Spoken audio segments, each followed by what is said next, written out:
Bismillahirrahmanirrahim. Assalamualaikum warahmatullahi wabarakatuh. Asyhadu an la ilaha illallah, asyhadu anna Muhammad Rasulullah. Allahumma sholli ala sayyidina Muhammad wa ala ali sayyidina Muhammad. Kama sholaita ala sayyidina Ibrahim wa ala ali sayyidina Ibrahim bil alamina innaka Hamidum Majid.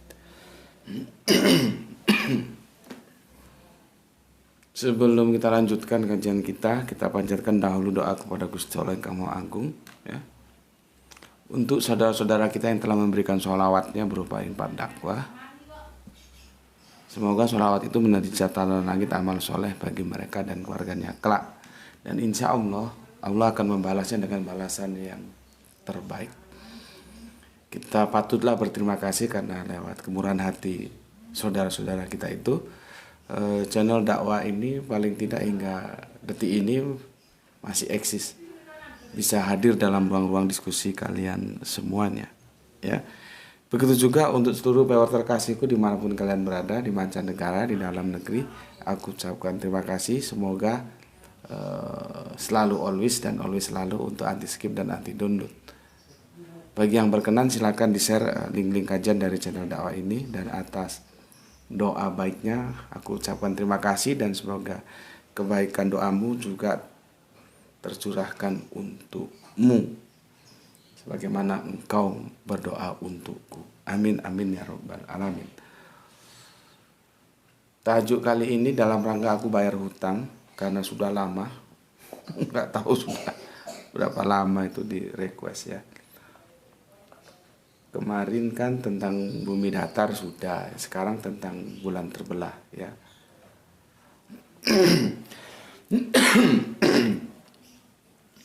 Ini puasa jadi pelan-pelan, takutnya nanti haus di tengah jalan repot. Ya. Oke. Salam Islam rasional, Isra. Kita lanjutkan kajian kita, dan bulan pun terbelah. Jadi tajuk kita kali ini, dan bulan pun terbelah.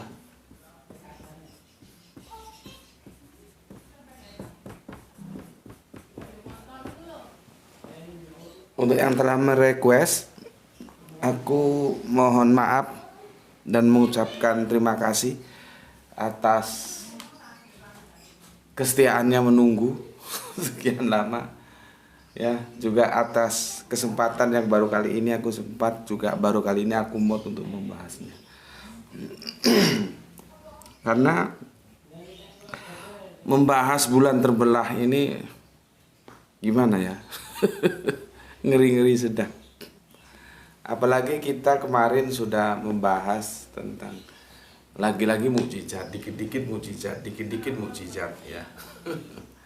Sebetulnya kalau nggak ada mukjizat itu kenapa sih? Gitu, ya. Seperti yang aku bilang kemarin, sejak zaman perjanjian lama, kemudian perjanjian baru, dan perjanjian terakhir, itu di perjanjian lama dan perjanjian baru itu, ya begitu, orang selalu menuntut mukjizat. Apakah di perjanjian terakhir juga masih begitu, ya? Nanti kita diskusikan, ya. Jadi mukjizat itu kan sebuah peristiwa yang di luar kemampuan manusia rata-rata, gampangannya gitulah, ya. Tapi kalau kamu baca atau kamu cari referensi lain juga nanti banyak yang menyimpulkan lain, tidak ada masalah. Tapi intinya sih mukjizat itu sebuah kemampuan yang di luar rata-rata, artinya tidak bisa dimasteri dia. Kalau si A bisa, si B bisa, si C juga bisa, itu bukan mukjizat. Ya. Seperti yang aku jelaskan di lagi-lagi mukjizat, dikit-dikit mukjizat. Orang dulu itu begitu, untuk bisa menerima dia benar-benar nabi utusan Allah, maka mereka menuntut tanda atau meminta mukjizat. Ya karena sesuai dengan zamannya dulu seperti itu, ya. Kecerdasan orang, budaya orang tentang pendidikan, edukasi itu masih sangat terbatas. Maklumlah zaman batu kan. Nah, sekarang kalau sudah zaman Android, apa masih minta seseorang melakukan mukjizat misalnya? Apa? Mukjizat apa yang kamu minta? Orang suruh memindah gunung gitu ya. Gunung Himalaya dipindah ke Pulau Jawa gitu. Ya enggak lah ya.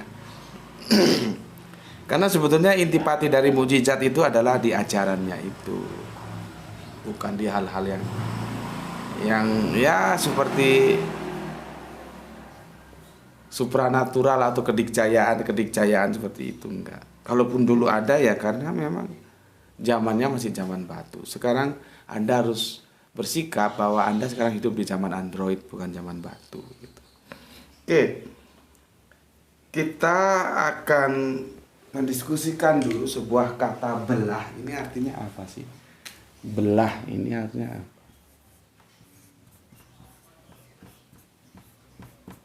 Ya. Contohnya belah semangka. Belah semangka itu bisa punya dua tujuan. Kalau kita misalkan bisnis gitu ya, dan join, terus kita bersepakat, nanti hasilnya belah semangka. Nah itu berarti 50-50. Di semangka, belah semangka.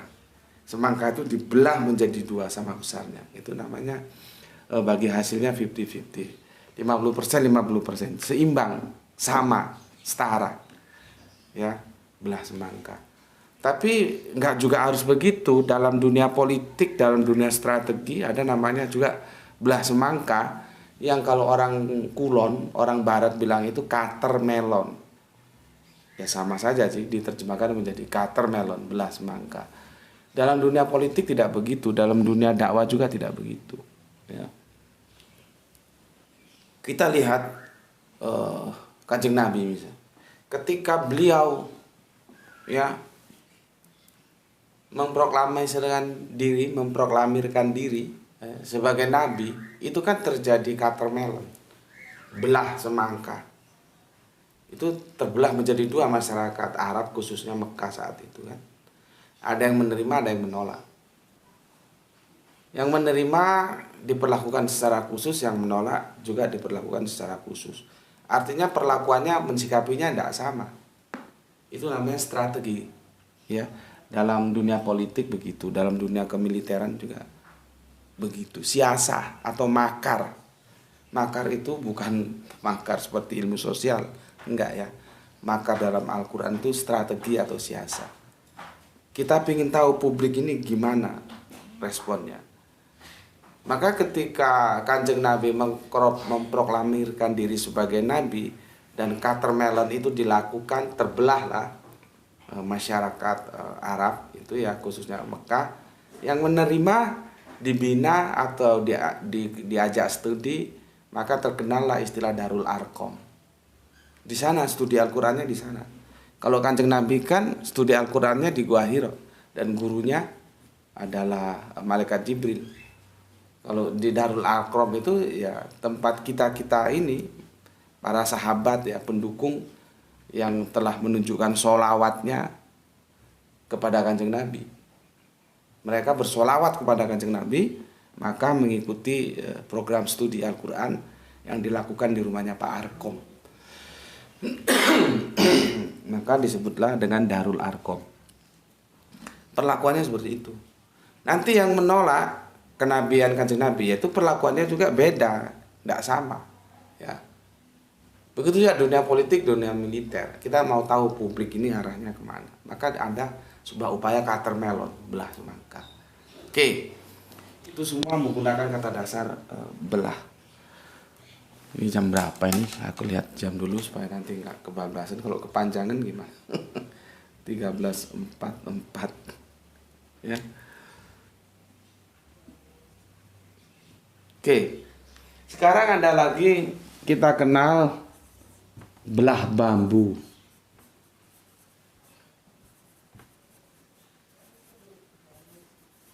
Ya, belah semangka, belah bambu.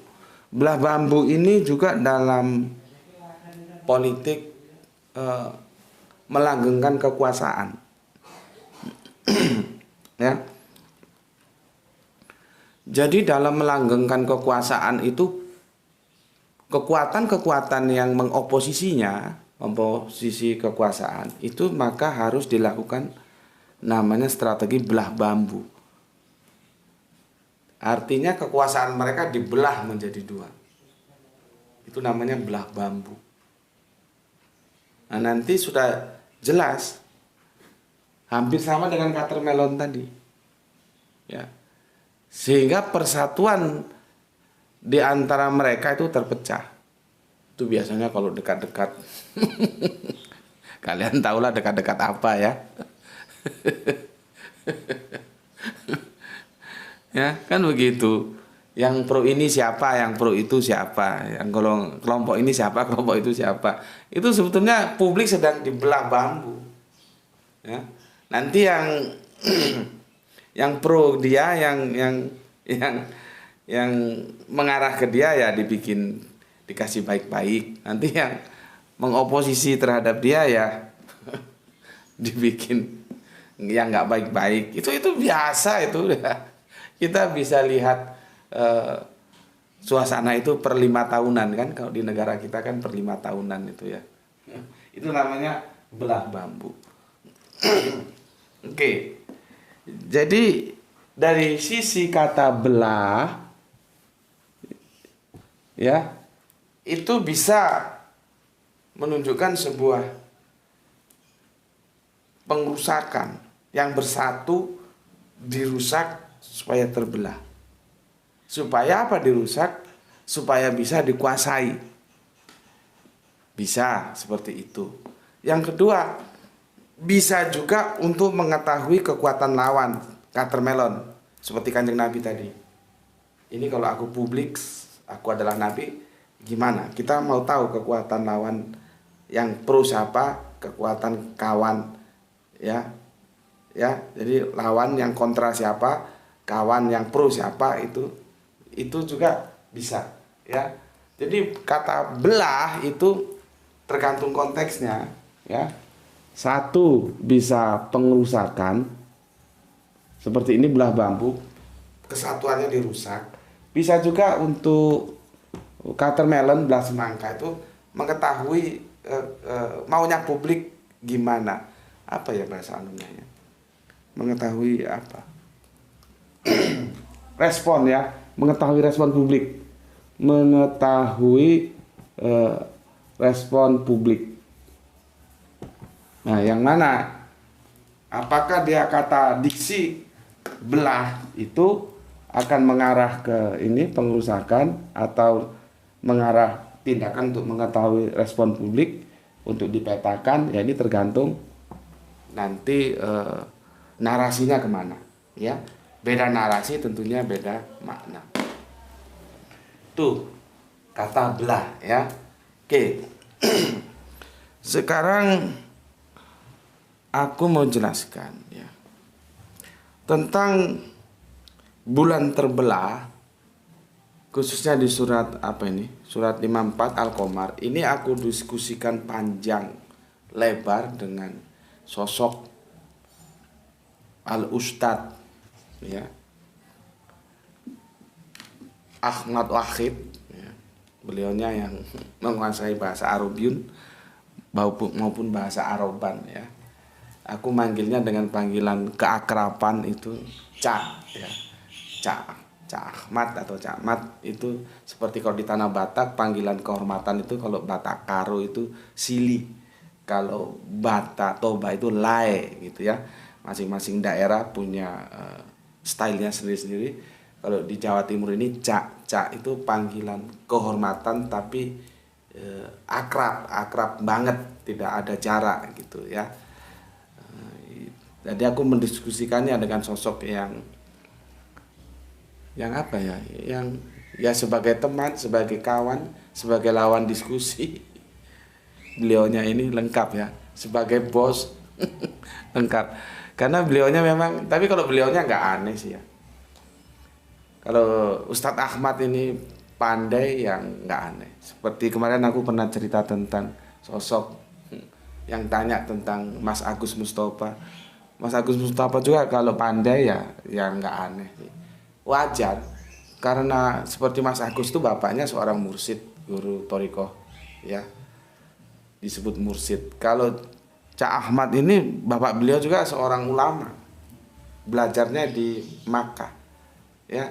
Jadi ada benang merahnya, ya, dari bapak ke anak. Mungkin untuk konteks ini berlaku yang katanya bahwa buah jatuh tidak jauh dari pohonnya, ya.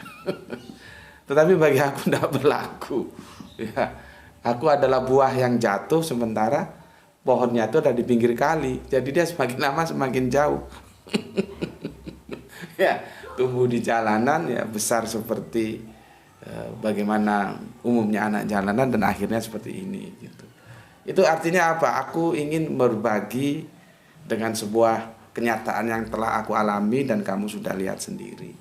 Kita tidak perlu berputus asa. Semua itu tinggal kemauan.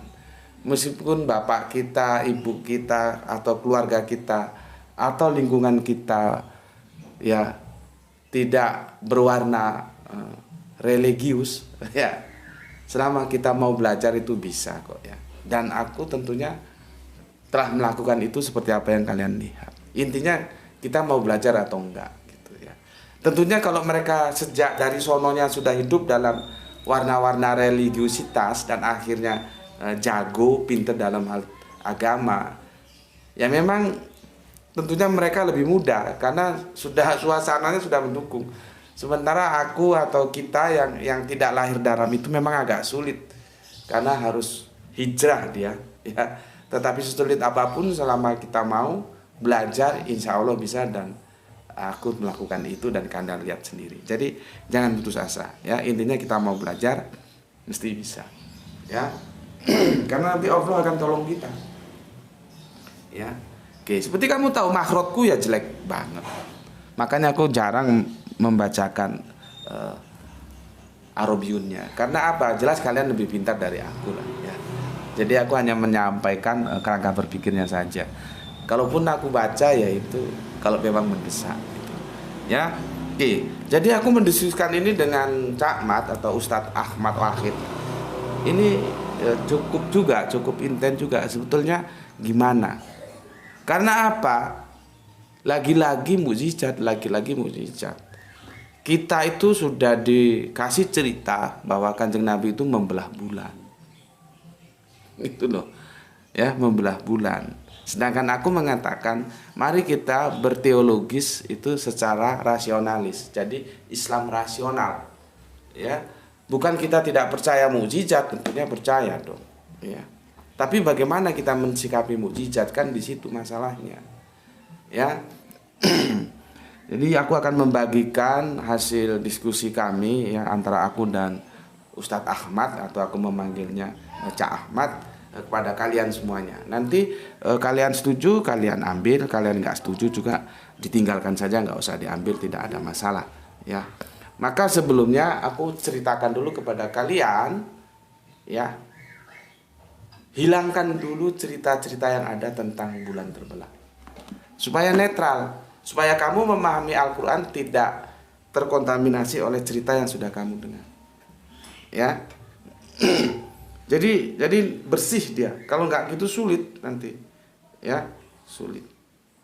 Oke. Ini aku hapus dulu, ya.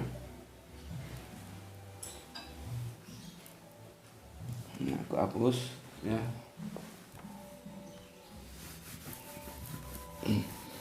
Kalian harus menetralkan pikiran kalian untuk ansik, ya, bersandar kepada Al-Quran saja, ya, supaya nanti apa cerita yang kamu terima itu tidak menjadi kontaminasi dalam kamu memahami teks-teks Quran.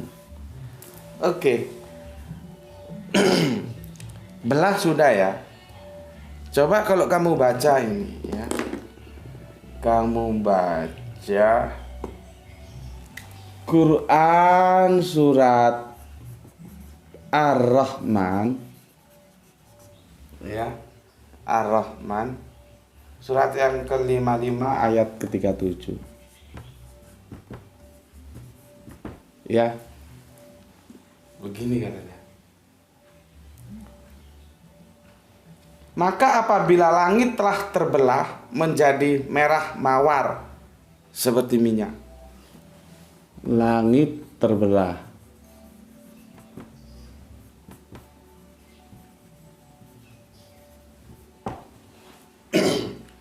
Kamu netral kan? Nggak ada pikiran macam-macam kan? Ketika baca ini. Ini langit terbelah ini. Kamu murni hanya berpaku pada Al-Quran saja kan? Jadi cerita-cerita yang selama ini berseliweran itu tidak gini loh. Jangan kamu ingin mencari informasi di dalam Al-Quran tapi kamu sudah dipengaruhi oleh cerita lain. Nah, pada waktu ini kamu murni kan? Kamu tidak terpengaruh oleh cerita-cerita lain. Langit terbelah. Mauku juga begitu. Kamu murni juga ketika membaca Quran surat Al-Qamar. Surat yang ke berapa ini? Al-Qamar 54 ayatnya 1. Di sini apa? Bulan terbelah.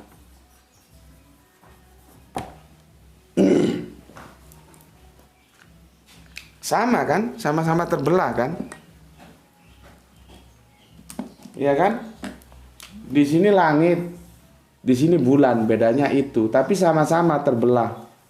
Terbelah.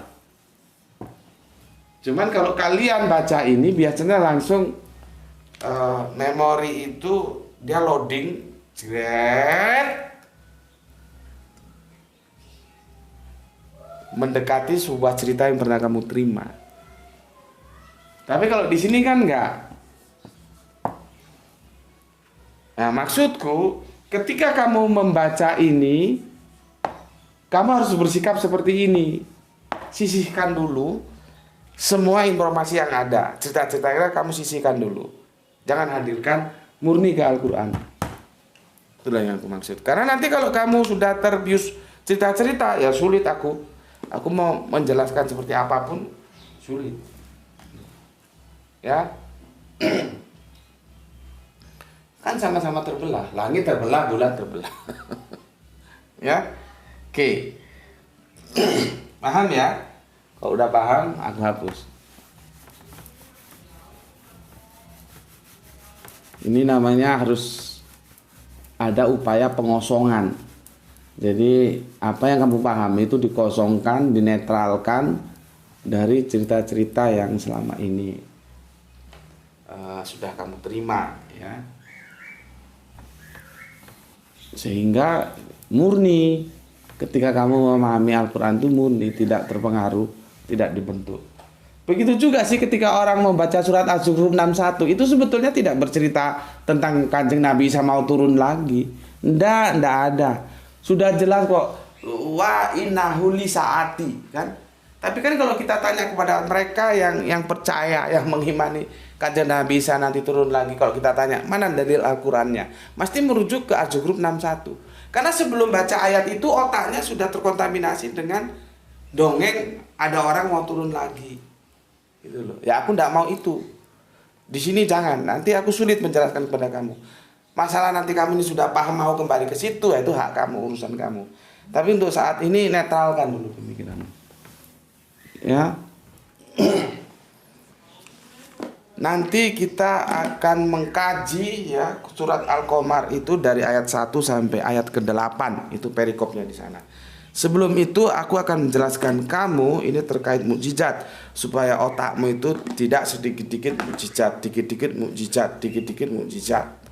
Kacau nanti. Ya. Quran surat Al-Ankabut ya. Al-Ankabut surat yang ke-29 nomor ayatnya 50. Nanti diteruskan Quran surat Al-Ankabut ya 29 ke 51. Jadi aku ini dalam upaya mengkosongkan dulu otakmu dari dongeng-dongeng yang ada yang sedikit-dikit mukjizat, dikit-dikit mukjizat. Karena aku sudah bilang, Yesus bisa jalan di atas air itu bukan mukjizat. Apa benar Yesus bisa berjalan di atas air? Kalau Yesus bisa berjalan di atas air dan karena mujizat itu terus dia diterima sebagai Allah yang maha kuasa, terus bagaimana tentang kodok? Kodok itu bisa berjalan di atas air. Walaupun sebetulnya nggak berjalan juga kodok itu ya, semi melompat gitu ya. Jadi jangan, Anda itu orang hidup di zaman Android, berpikirlah secara Android, jangan ke zaman batu. Nggak ada. Yesus pun tidak bisa berjalan di atas air ya, tidak bisa. Kapan-kapan kita bahas itu. Oke, aku baca di Quran surat 29 ayat yang ke-50 ya. Dan orang-orang kafir Mekah berkata, nah sama kan, menuntut dia,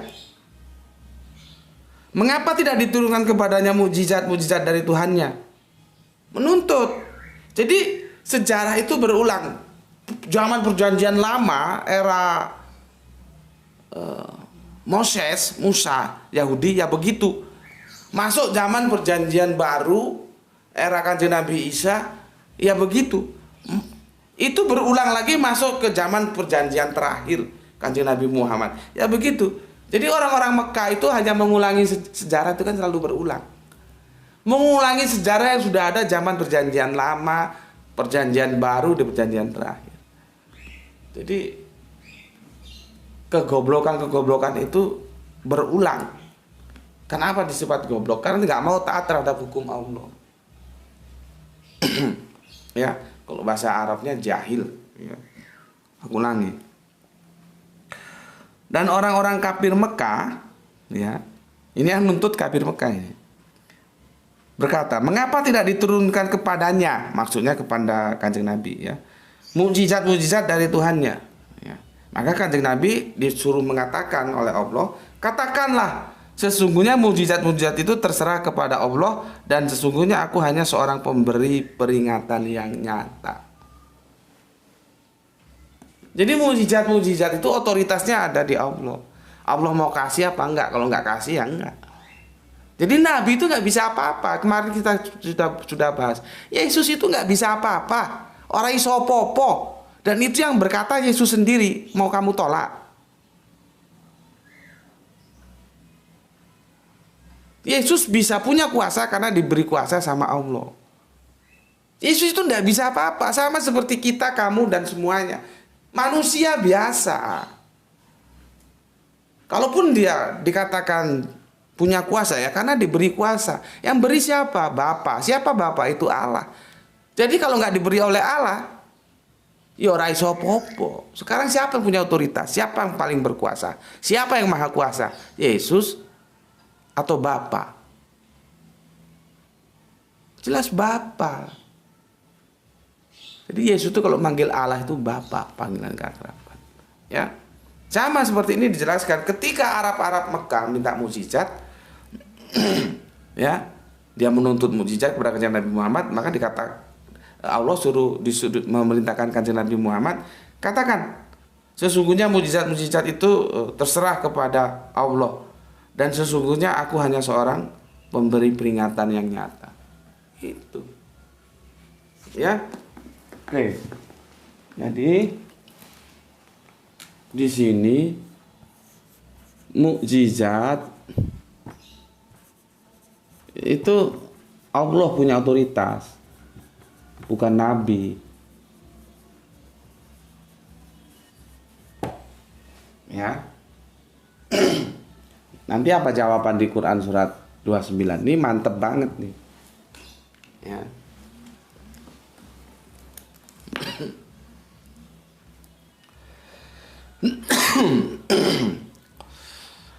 Dan apakah tidak cukup bagi mereka bahwasanya kami telah menurunkan kepadamu Alkitab? Karena ini tersandar kepada Kanjeng Nabi Muhammad, maksudnya Al-Quran. Sedang dia dibacakan kepada mereka. Sesungguhnya dalam Alkitab itu, Al-Quran itu terdapat rahmat yang besar dan pelajaran bagi orang-orang yang beriman. Apa tidak cukup? Apa tidak cukup ketika mereka bertanya tentang mukjizat? Apa Al-Quran itu tidak cukup? Artinya apa?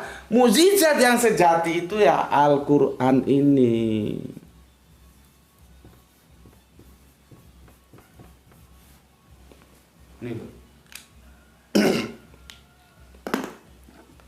Al-Quran ini mukjizat yang sejati. Karena apa Al-Quran menjadi mukjizat sejati? Karena di dalamnya terdapat ajaran dari Allah yang kita sebut dalam konteks terkini tentunya Islam. Kalau konteks dulu Kanjeng Nabi Isa Nasrani, konteks dulu Kanjeng Nabi Moses Musa Yahudi, konteks dulu Kanjeng Nabi Ibrahim namanya Milah. Kitab sucinya yang mengikuti, ada Suhuf, ada Torah, ada Injil, ya sekarang Islam. Ini mukjizat. Gitu kok ada orang tanya, mana mukjizat Kanjeng Nabi Muhammad? Mana mukjizat? Dan yang ngomong itu murtadin yang katanya dulu waktu masih Islam guru tafsir Al-Quran. Lah ketika baca ini tuh otaknya kemana kok nggak tahu. Kok sekarang sudah murtad nuntut Kanjeng Nabi Muhammad mukjizatnya di mana? Lah dia baca ini enggak lah, otaknya kemana? Ya, otaknya itu kemana? Aku kadang-kadang ini orang bingung atau gimana sih ya, gitu. Jadi dia nggak tahu.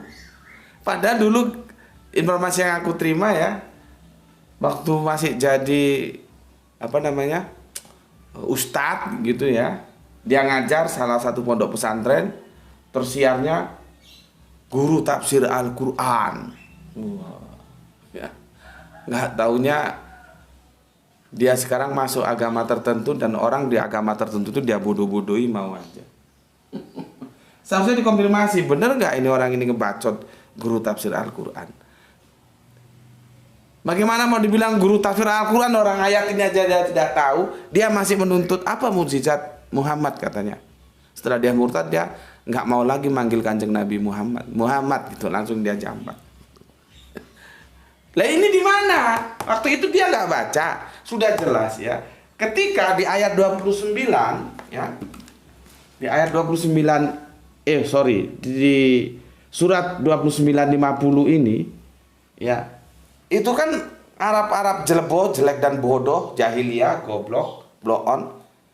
Jadi orang yang tidak mau terhadap hukum Allah itu orang-orang jahiliyah, orang-orang blow on. Bodoh. Jadi kalau aku bilang bodoh, blow on, goblok itu sebetulnya enggak biasa saja, cuman kalian nggak ngerti. Kalau di Arabiun kan apa? Jahil. Nah, kalian kalau mendengar oh itu Arab jahiliyah biasa, tapi kalau aku ngomong itu Arab goblok agak sedikit aneh gitu, karena kamu sendiri goblok nggak tahu bahwa jahiliyah itu artinya ya goblok, ya bodoh, ya blow on. Kenapa disebut begitu? Karena tidak mau terhadap hukum Allah, itu orang jahiliyah, orang blow on. Nah dia di ayat ini menuntut sama Kanjeng Nabi tentang sebuah mukjizat. Sama era dulu juga nabi-nabi begitu. Maka Allah memerintahkan ya bahwa di sini ya otoritas mukjizat itu Allah yang pegang. Ya, bukan nabi. Nabi itu kalau diberi ya oke, kalau enggak ya enggak bisa apa-apa. Seperti kata Yesus, aku tidak bisa berbuat apa-apa dari diriku sendiri. Penghakimanku berdasarkan apa yang aku dengar. Kan sudah nggak bisa apa-apa dia. Ya. Baru bisa apa-apa setelah diberi kekuasaan. Ya, berikutnya setelah dijelaskan bahwa otoritas mukjizat itu ada Allah yang punya. Berikutnya di surat 51 dijelaskan bahwa Al-Quran ini loh mukjizat. Artinya apa? Mukjizat itu adalah ajaran itu. Karena setiap para nabi itu ditugaskan untuk menyampaikan ajaran dinullah agar kita manusia hidup dalam hukum Allah. Dan ajaran itu terabadikan di Al-Quran. Ya ini mukjizatnya. Jadi nggak usah yang aneh-aneh gitu loh. Oh kalau you bisa makan lokomotif, gue anggap you itu nabi gitu. Kalau you bisa pindahkan itu apa namanya, Menara Eiffel ke Batu, berarti you nabi gitu. Kalau you bisa pindahkan tuh Borobudur ke mana, Las Vegas, baru gue terima you nabi gitu. Sudah nggak zaman mas, itu zaman batu, ketika otak masih tumpul. Sekarang zaman sudah Android kok. Yang kita lihat apa ajarannya? Ajarannya ini membawa damai tidak? Ajarannya ini mendekatkan kita kepada Allah apa tidak? Ya. Kalau tidak, ya sudah tidak membawa damai, menjauhkan kita dari Gusti Allah ingkang Maha Agung, buang. Ya. Paham? Jadi intinya di zaman Android ini orang mau ngomong apapun lihat ajarannya. Ya. Oke. Jadi tidak ada mujizat-mujizat yang aneh-aneh itu ya. Kosongkan otakmu ya. Oke, ini sudah berapa lama ya? Wow, sebentar ya nanti. Jadi ini aku bikin seri 1 dulu. Ya. Seri 1. Oke, jelas ya bahwa Al-Quran ini adalah mukjizat. Karena apa? Dia mampu. Nah, nanti insya Allah kapan ya? Besok atau lusa kita berbicara tentang ada yang merequest, dan dalam request itu ada sihir. Sihir itu mesti nanti yang menjadi goalnya itu pandangan. Nah, hati-hati, pandangan yang seperti apa? Secara fisik atau metafisik itu lihat juga kalimatnya gimana, narasinya seperti apa, ya. Oke, Al-Quran itu merubah pandangan kita dari yang menjauh kepada Allah menjadi mendekat kepada Allah, gitu loh. Karena orang itu akan bertindak sesuai dengan pandangannya. Kalau pandangannya hitam, nggak mungkin dia melakukan putih. Kalau pandangannya putih, tidak mungkin dia melakukan hitam, gitu loh. Karena setiap orang bergerak berdasarkan pandangannya. Makanya kalau dalam kajian-kajian di kampus itu namanya Ghazwul Fikr, perang pemikiran. Itu sangat dahsyat sekali. Karena kamu ditembak sama AK-47, kamu ditembak sama AK-16, langsung kamu mati, selesai. Sampai di situ selesai, kamu mati. Tinggal dikubur aja, selesai sudah.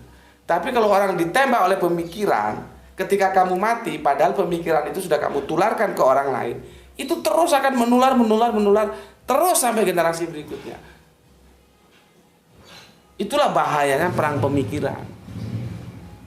Karena yang digarap itu pemikirannya orang.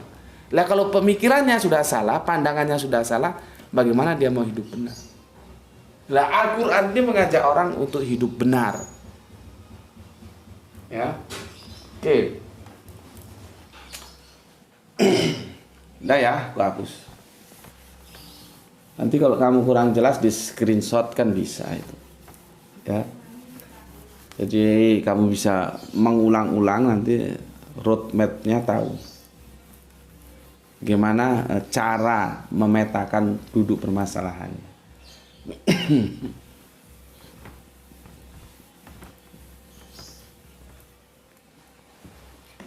Oh iya ya, aku belum kasih tahu kalian semuanya. Aku mohon maaf ya, kemarin kita, ya itulah karena lagi mod.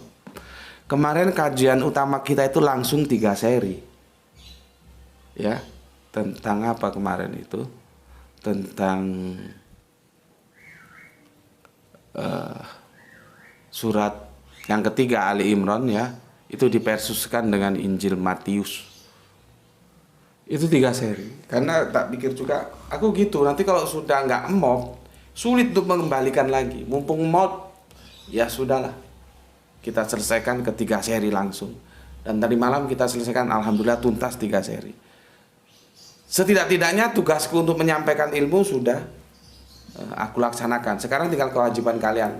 Mau kalian lihat, mau kalian tonton, mau nggak ditonton itu urusanmu guys. Tapi kewajibanku menyampaikan sudah. Ya. Jadi aku tidak terbebani. Karena kalau aku tunda nanti nggak mood lagi, lama lagi mengembalikan mood itu. Ya. Lah karena tadi malam itu 3 seri sekaligus kita unggah, aku nggak bisa pada kajian ini membacakan komentar-komentar yang masuk dari kalian. Mohon dimaafkan. Bukan aku tidak menghormati kalian, tidak ya, jangan salah paham. Aku tetap mengapresiasi komentar kalian semuanya. Ya, tentunya dalam tanda kutip komentar-komentar yang memenuhi kriteria estetika ya. Kalau enggak ya skip aja langsung, dilewati ya. Enggak perlu ngelihatnya aja, enggak ya, langsung aja dilewati gitu. Nah, kali ini aku tidak bisa membacakannya karena jadinya banyak. Kalau 3 komentar dari 3 seri itu bisa jadi 1 video sendiri. Tapi aku sudah baca ya, aku sudah baca dan aku ucapkan terima kasih. Nanti aku tidak janji, aku lihat-lihat mungkin ada yang mau kita angkat menjadi tajuk untuk kajian kita dari komentar di 3 episode itu, nanti kita lihat kondisinya lah ya. Ini aku jelaskan supaya kalian jelas kenapa aku tidak bacakan komentar kalian. Ya karena 3 sekaligus itu numpuk dia. Kedodoran juga aku akhirnya. Kembali masalah apa? Waktu. Waktu itu rezim yang tidak mau diajak kompromi. Oke, sekarang buka Al-Qur'anmu surat yang ke-54. Ya. Surat yang ke-54. Ya. 54. Sebentar. 54. Aku kasih guiding ya untuk kamu pelajari dulu. Nanti kita diskusikan di seri yang kedua ya. Tadi hujijat sudah aku jelaskan ya. Itu sebagai pondasi untuk kita belajar di seri yang kedua tentang bulan terbelah. Nanti kamu baca itu ya, Quran surat Al-Qamar. Tulisannya kamar ya. Surat Al-Qamar bacanya Qamar. Allah bacanya Allah ya. Ya sudahlah, memang budayanya begitu. Ini surat yang ke-54 ya. Perhatikan, tolong kamu baca 1 perikop penuh dari ayat 1 sampai ke 8. Ya. Ayat 1 sampai yang ke-8 kamu baca. Ya. Jadi yang ke-9 itu sudah perikopnya lain tentang kehancuran kaum Nuh ya. Kamu baca ayat 1 sampai ke 8, berita kehancuran musuh Nabi Muhammad. Itu perikopnya ya. Kamu baca. Nanti aku akan jelaskan, tapi ini enggak anu kok. Kalau kamu sudah mengosongkan pemikiranmu dari dongeng-dongeng, insya Allah aku menjelaskannya nggak begitu sulit. Karena ini yang pelik ini di ayat pertama dengan ayat kedua. Ayat ketiga sampai ke 8 itu nanti gampang mengikuti ya. Cuman kalau kita misleading, kita salah memahami ayat pertama dan ayat kedua, maka 6 ayat ke bawahnya hakul yakin menjadi salah. Jadi seperti ilmu statistik. Makanya dosen statistik itu enak. Kalau dia nguji koreksi mahasiswa, lihat aja atasnya. Kalau atasnya rumusnya salah, itu ke bawahnya salah, sudah tinggal gini doang, nggak usah diteliti lagi. Tapi kalau rumusnya dia sudah benar, insya Allah ke bawahnya benar. Statistik itu saling terkait, jadi enak. Sama seperti ini. Kalau kamu baca ayat 1 sama ayat 2 dan pemahamanmu salah, maka yang 6-8 itu salah. Maka penentuannya ini nanti terutama di ayat 1 baru di ayat 2. Apa yang dimaksud dengan bulan terbelah? Gitu ya. Apa yang dimaksud dengan telah terbelah bulan? Maka yang tadi aku menjelaskan kata terbelah. Belah bambu, belah semangka, ya. Terus mengutip 2 ayat. Ternyata di Al-Quran yang disampaikan bukan hanya bulan, tapi langit pun terbelah. Oke, aku kira itu dulu guidingnya. Nanti sampai ketemu insya Allah besok di seri yang kedua tentang dan bulan pun terbelah. Oke, tolong guidingnya diikuti ya, dibaca 1 sampai 8 ini sehingga besok kita langsung masuk, tidak perlu berlama-lama. Oke, sampai di sini dulu. Bismillahirrahmanirrahim ya.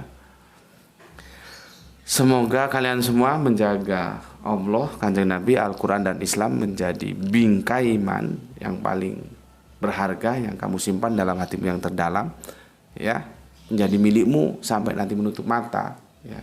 Namun demikian tetap memberi hormat kepada saudara-saudara kita yang memilih jalan lain. Oke, sampai di sini dulu. Insya Allah besok kita ketemu di seri kedua. Alhamdulillahirabbil alamin.